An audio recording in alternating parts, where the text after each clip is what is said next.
Hello, and welcome to the latest episode of the Low Budget Review Show. I am your host, Eric Smith, and today I am talking about Always Listen to Her Hurt by Kenzie Jennings from Blistered Siren Press.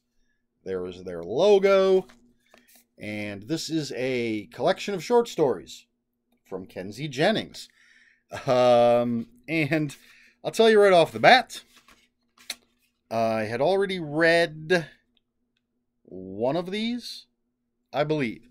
Only one. But as I said, it's a collection of short stories, and looking through there are story notes. And she tells you where these stories first appeared. And all right, hold on, you're going to have to watch me count stuff. I don't have to count because they're numbered. There are 12 stories, and of those 12, I have 1, 2, 3, 4, 5, 6. Yes, 6 of them I have the anthologies that they originally appeared in.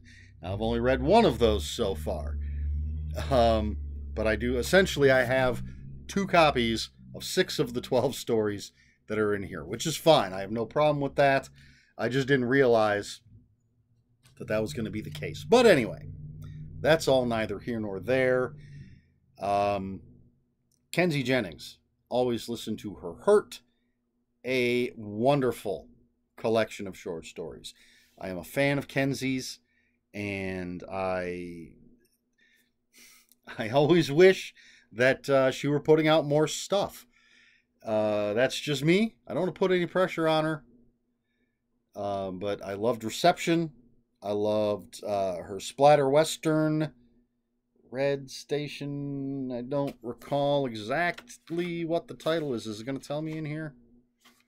It's going to tell me her other books. Let's go to the About the Author. Yeah, just Red Station. I felt like there was supposed to be another word in there.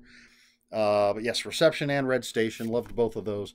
So was very excited to pick this up and just read a bunch of her stuff.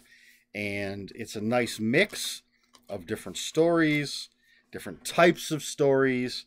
I'll tell you, the one that I already read was Hashtag The Vacationers, which is in the Slash Her anthology. Slash Her, an anthology of women in horror. So that was, but it was a good enough story. I didn't mind reading it again. And let's see. I love the story notes because it puts a lot of these stories into perspective. And, well, that's not maybe the best way to put it. I don't think you need perspective to enjoy the stories. I like that behind the scenes kind of thing. And we do learn that 2 of these stories are sort of autobiographical fiction. And she lets us know about that. She says, hey, this came from this place. This story came from this place. Couple of the stories I like. Kenzie is a teacher, an English professor. And so there are a couple stories she actually says in the story notes. She's like, sometimes I wonder, I'm paraphrasing, of course, but basically, sometimes I wonder about writing stories with teachers in them as a teacher. Might look a little odd, but it's the little things. Really a fun, wild story with a great twist. And Paper Dolls, I really liked Paper Dolls. That's another one with a teacher in it. So those are the 2 like teacher stories. The Gentle Art of Nomination. No idea if I'm pronouncing that correctly. Really fun sort of workplace story with some twisted stuff going on.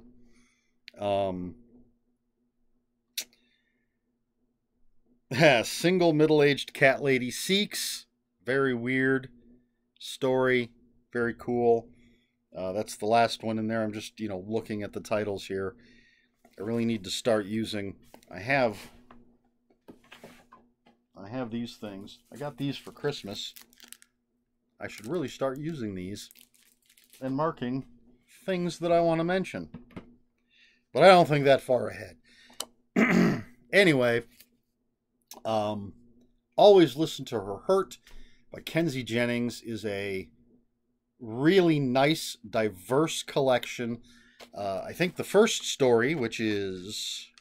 Oh, yeah, the first story. Wreckers. I believe that's the longest story. And it packs a punch. It's a really interesting story that's gonna gut punch you. And the stories range in length. You've got some like Wreckers is 29 pages, and then you got a couple 4-page stories. Those might be the shortest. Yeah, another 4-page story. So there's a nice range in length. You get these real quick stories, and then you got some that are a little longer. You're going to build up the dread a little more. Wreckers certainly does that. But I think we see a nice range of Kenzie Jennings' style and ideas. Excuse me. So I believe I gave it a 4 out of 5. I don't recall. I really should. Or maybe a 5 out of 5. It's a really good collection.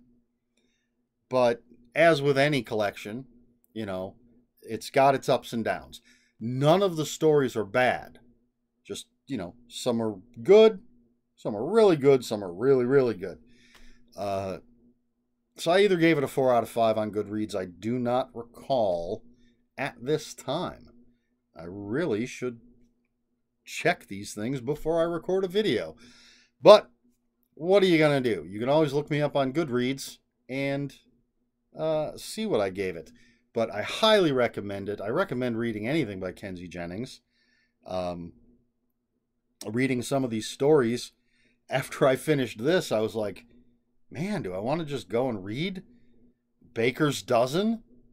The Splatterpunk award-winning? We'll just say award-winning anthology that one of these stories is in. I have that. I'm looking at it right here. Should I grab and read? Let's just look at the copyright and see what else I have. The Avarice, a 7 Deadly Sins anthology. I have that right over there. Maybe I should grab that and read the rest of the stories that are in there. And reread the Kenzie Jennings. I'm not going to skip it just because I read it in here. What else do I have? Rampage on the Reef from Deep Sea Press. I have that book. I believe I have all their books. Worst Laid Plans. I've had that since it came out. They made a movie out of some of the stories in that. I think 3, maybe 4. I haven't read that yet. What else? Dig Two Graves, Volume 1. I have both volumes. Stories of Revenge. But reading her stories, I was so tempted to go and read some of those anthologies that she had, that these stories were in. I own them. I'm going to read them eventually. I ended up picking something else to read next. I was in a certain kind of mood, but really a great collection of short stories. Kenzie Jennings is a great author. I can't wait to see what she does next. And, I mean, if she's in an anthology, there's a good chance I'm going to pick it up based on that. Unless it's... I can't imagine she's going to be in some anthology that wouldn't interest me in some way anyway. Some of these anthologies that I have, I picked up because I liked the idea of the anthology. Didn't necessarily know she was in there. But anyway, that's neither here nor there. We're talking about Always Listen to Her Hurt. Collected works by Kenzie Jennings from Blistered Siren Press. Highly recommend it. Pick it up. Check it out. Let's talk about these stories. There you go. All right. So, I already forgot. I thought I had a question for you at the end of this video, but I already forgot what it was. It's been that kind of year already. We're not even out of January yet as of this recording, and it's been a hell of a year. So, I feel like I thought of a question, and then it just went right out of my head. How about this one? Is there any author whose name will have you picking up an anthology? So say you don't know anything about this anthology of short stories by a bunch of different authors, but you see author X is part of this anthology. That's all you need to know. You're going to pick it up. Is there any author like that? And if there is, who is it? For me, it would be someone like Joe Lansdale, Brian Keene, Kenzie Jennings, Jeff Strand. A lot of the anthologies I get do have a lot of these people.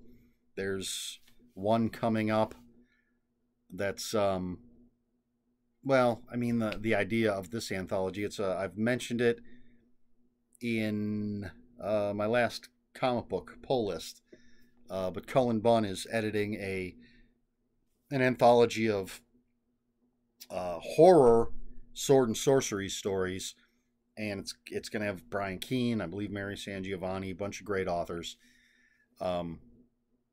But it's a subject that interests me anyway, so I'd pick it up even most likely even if I hadn't heard of any of the authors. So that's a bad example. But something like Baker's Dozen. It's cooking, baking horror. I haven't read it yet, so I can't say exactly what it is, but I believe that's basically what it is. But it's got Kenzie Jennings. It's got I believe Jeff Strand is in there. I think he might have won a Stoker for his story, or an award. Again, could have been a Splatterpunk. For his story that's in there, don't take my word for it. I didn't check before I started talking. But that's Baker's Dozen. It's fine. Maybe someday I'll pick it up, but then I see the Kenzie Jennings, Jeff Strand are in there. It moves up on my list. I'm going to buy this soon. So there are quite a few authors for me. If I see their name in an anthology, I'm going to pick it up. On the other hand, not that this was part of the question, but there are some authors that will make me hesitate. And I have a couple anthologies that kind of put a little knot in my stomach because they have problematic authors in them. And, they're getting a cut of the pie when I buy a copy of this book. Even though they're just one of a dozen or so authors, they're still getting a little cut, and I don't want to give them a cut. But in some cases, I bought the anthology without knowing that person was part of it, because some look so good, I don't necessarily check the entire table of contents. So there are authors that will make me hesitate to buy an anthology. And I will occasionally wonder why they're in this particular anthology. Some people will say, separate the art from the artist. If they wrote a story that's worthy of being in there, it shouldn't matter. But, I mean, some creators are problematic enough that I would think an editor would be like, we don't want that in here. I don't know. I'm not in the business. What are your thoughts? The question was, if you can't remember, because I've been rambling, is there an author or authors that make an anthology an automatic buy for you? Let me know. Let me know who that author or authors would be. Let me know in the comments below. If you have any comments, questions, or corrections, please put those in the comments below. Comments are open for spoilers. Just post a spoiler warning. We try to be polite here at the Low Budget Review Show. Please like, share, and subscribe. All the usual YouTube stuff. If you care to follow me on other social media, my Twitter is @Ronin5757. My Instagram, where I post pictures of books, comic books, board games, and fuzzy animals, is Eric Smith 5757. That's Eric with a K, ERIKSMITH 5757. That's all I've got for you. This has been the Low Budget Review Show. I have been Eric Smith, and until next time, read more books.